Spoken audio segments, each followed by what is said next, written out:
s'il continue comme ça, avec sa capacité à travailler, il n'y a pas de raison qu'il n'y arrive pas. Il a toutes les armes pour être un très bon ouvreur. Il peut de l'extérieur paraître timide et introverti, mais une fois sur le terrain, il a quand même un gros leadership. Passé du top 14 à la Pro D2 l'été dernier, à 23 ans, Lucas Meret est descendu d'un niveau pour franchir un palier. Impatient à ses débuts, il ne veut pourtant pas brûler les étapes. Un joueur bien dans sa tête, un garçon entier, un passionné de rugby dont la soif d'apprendre le pousse à se rapprocher des meilleurs. Et notre histoire, elle s'est passée après un match de Pro D2, Dax Bayonne. On avait discuté un petit peu ensemble tardivement dans la nuit, puisque c'était les vacances la semaine d'après.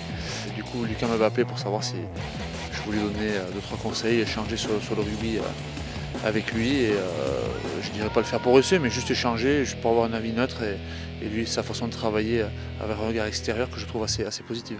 Demi d'ouverture de l'aviron bayonnais à l'époque, il reçoit les conseils d'un ancien biarro. Mais pour Lucas Meret, pas question de rivalité. Face à un triple champion de France, seule la qualité et le feeling rentrent en compte. J'ai eu envie de travailler avec lui pour justement me sortir un peu du cadre du club, qui m'apporte un peu son expérience du haut niveau. On a moins cette sensation de jugement. On est beaucoup plus à même de travailler en profondeur sur les qualités et les défauts. Des qualités qui ont tapé dans l'œil de Vincent Etcheto, alors que le joueur évolue avec les espoirs de Bordeaux-Bègles. Passé de l'UBB à Bayonne en 2015, l'entraîneur décide alors de l'emmener avec lui sur la côte basque.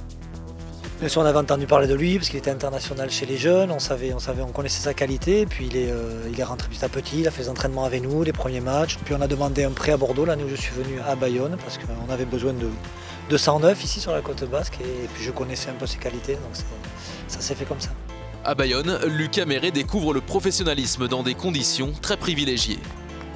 Je pense que c'est le meilleur souvenir rugbystique de ma vie, on va dire, parce que il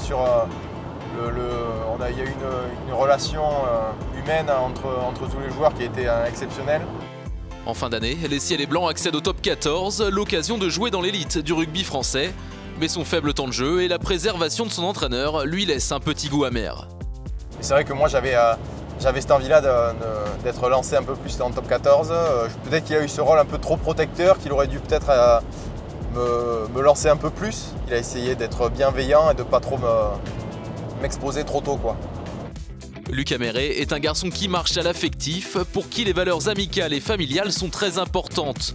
Après son expérience au plus haut niveau, l'impatience de ses premières saisons fait place à l'enthousiasme de devenir un joueur clé de son équipe.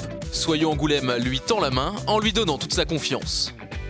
Il est venu chercher du temps de jeu en acceptant de descendre d'un niveau, et il est revenu en Pro D2 cette saison, dans un club qui n'affichait pas les mêmes ambitions que Bayonne, mais en tout cas qui allait lui offrir cette chance de pouvoir enchaîner à la fois les performances, mais aussi par moments des matchs peut-être un petit peu compliqués, et je crois qu'il en a vécu cette année, mais je crois que ça lui a permis de grandir, ça lui a permis de progresser, et aussi ça lui a permis de connaître un autre projet de jeu.